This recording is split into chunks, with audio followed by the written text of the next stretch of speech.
Hello everybody and welcome back. Today's tutorial is another tutorial on ostinato based 4-chord improvs. Remember, an ostinato is a repeated series of chords or notes that forms the basis of your composition. An ostinato improv is one of the easiest ways you can get your feet wet as a piano player attempting to learn improv. You know, as I've told you before in other videos, improving can be scary at first.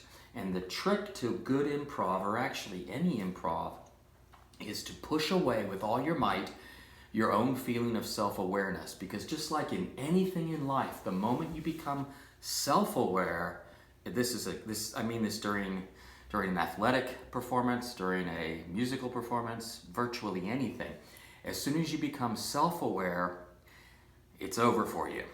All right? That's why I like to suggest to some of the singers and people that I work with that while they're performing, they pretend to be somebody else. They imagine themselves as somebody else doing it, because that way self-awareness doesn't come in.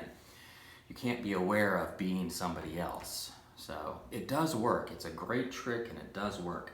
Until I figured out how to do that, my improvisations were so self-conscious as to be difficult to listen to. And believe me, they were all the more difficult for me to play. I think I figured out how to banish self-awareness about 10 years ago, and that's when my piano improv really began to develop. So what I'd like to give you today is a germ, a little element that you can take and grow into your own improv. This will be especially helpful if you happen to have a YouTube channel also, and if you happen to need music, because this ostinato that I'm giving you right now is a perfect, absolutely ideal musical score for any one of your YouTube videos if you're a YouTube creator. And if you have intermediate piano skills, I would say if you played piano up to the high school level, you could easily do this improv. And remember, practice makes perfect, so the more you play it, the better you get. There's a direct correlation between minutes spent in practice and expertise that you develop. There's a direct correlation, and I got news for you. There is not a direct correlation in a lot of areas in life, but there is a direct correlation in practice and performance. Okay, so let's talk about this 4-chord ostinato. I love the key of C minor. C minor is it's a frequently used key, but at the same time it's still infrequent, because the real frequently used key, C major, is, overused. C minor, on the other hand, it's just not the first minor key people think to go to. Most of the time they go to A minor. It's so easy because there's no sharps or flats.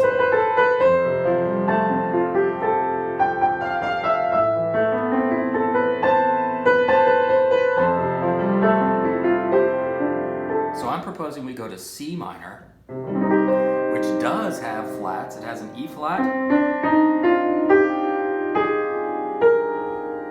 That's natural minor, melodic. So it has the same key signature as its relative major, which is E flat major. All right, so we're in C minor. We're in C minor. So I propose we start with a C minor chord. Go from the C minor to A flat major, and then to the new dominant, which is E flat major. And we linger on that just a little bit longer, and then we do the most Beethoven sounding chord, right?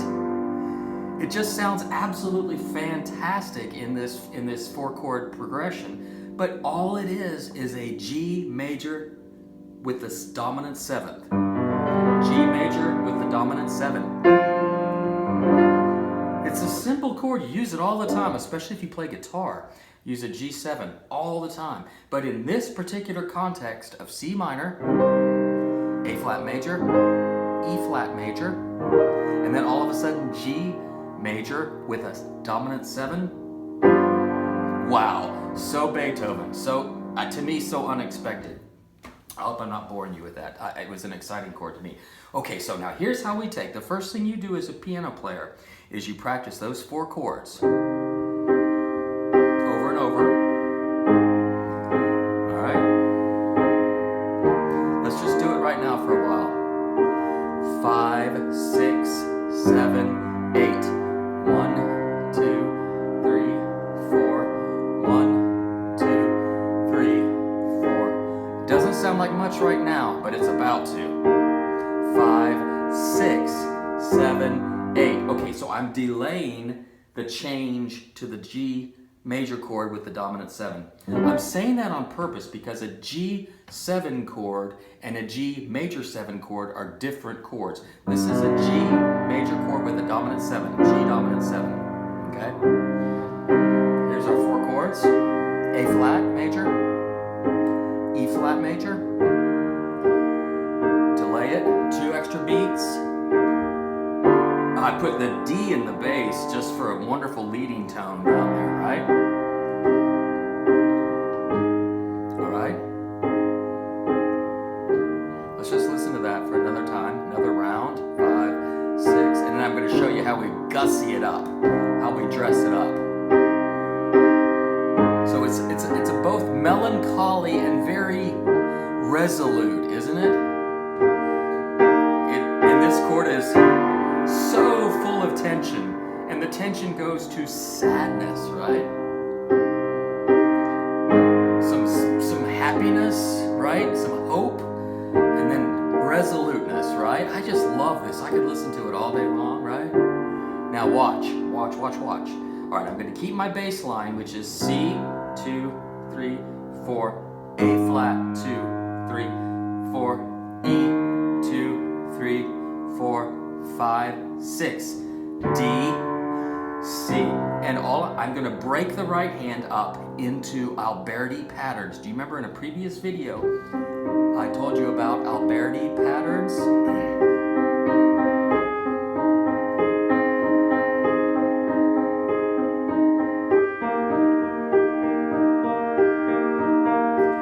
Extra.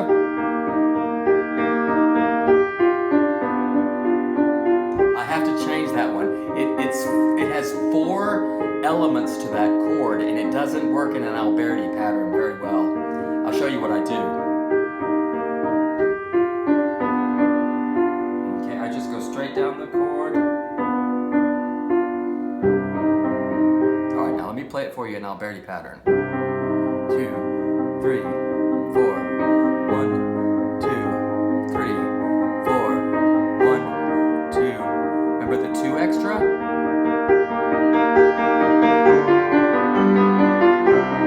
2, 3, 4. 1, 2, 3, 4. 1, 2, 3, 4. 1, 2, 3, 4. I've changed it a little. Have you noticed?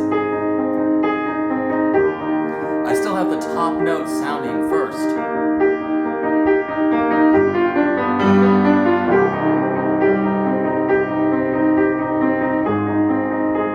I am keeping the harmonic meter slow on purpose. And I'll tell you why.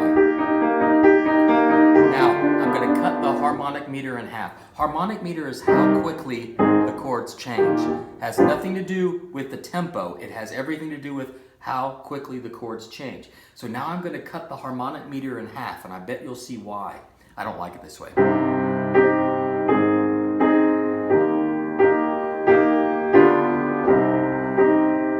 Even if I slow it way down, it's still going by too fast. You can't soak it in, can you? Can't soak it in. Now I'll double it again. 2, 3, 4. Twice as long on the harmonic meter, right? It allows you to cover more time also.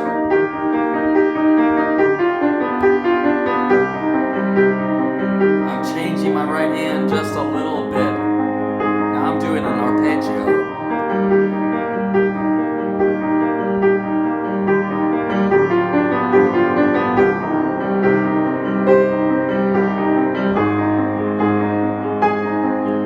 Just adding the bass line up an octave.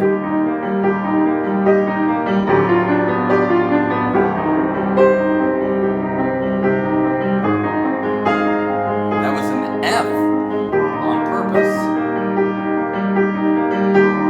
Listen to it again.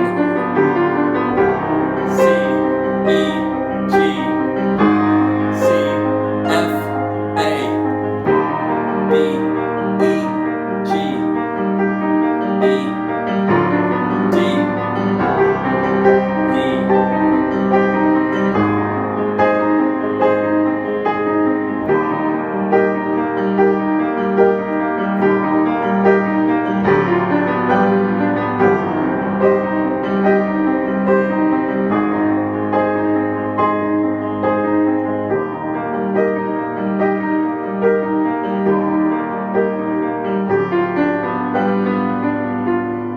Now, I want to explore, before I let you go, I want to explore a little bit more with that F, with the melody.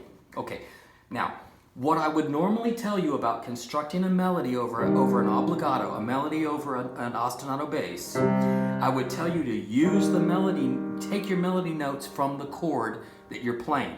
So in the C minor chord, you have E, flat, C, and G. Sorry, I said those in the wrong order. C, E flat, and G. So your melody could be any one of those notes easily, and then your next chord is C, E flat, A flat.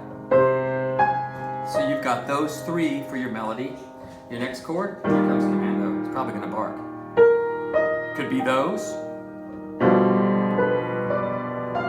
right?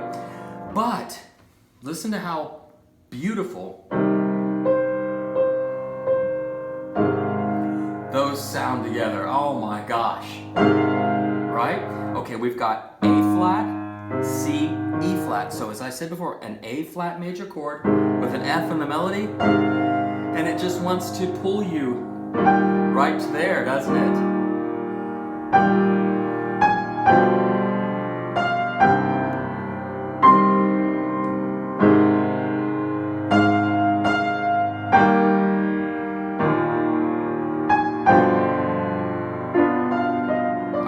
Let's try one more time, and I'll mess around a little bit with that F, and then we'll be done. 3, 4, 1, 2, 3, 4, 1, 2. I'm changing my Alberti pattern all the time. I don't care as long as it's in a pattern of some sort, right? Changed it.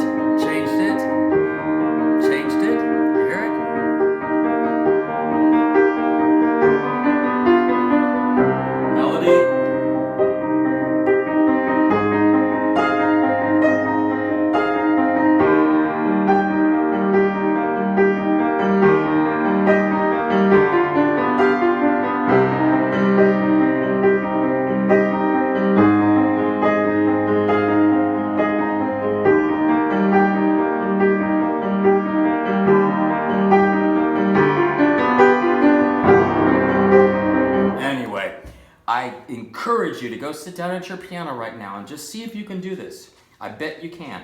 C minor, A flat major. A flat major is A flat, C, E flat. So A flat major, E flat major, that's E flat, G, and B flat. And then I move the bass down to the D to make that Beethoven chord, which is D in the bass, and then a B natural, D, F natural, and G. Hold an extra beat. There you go. I hope you have fun with that. Thank you very much.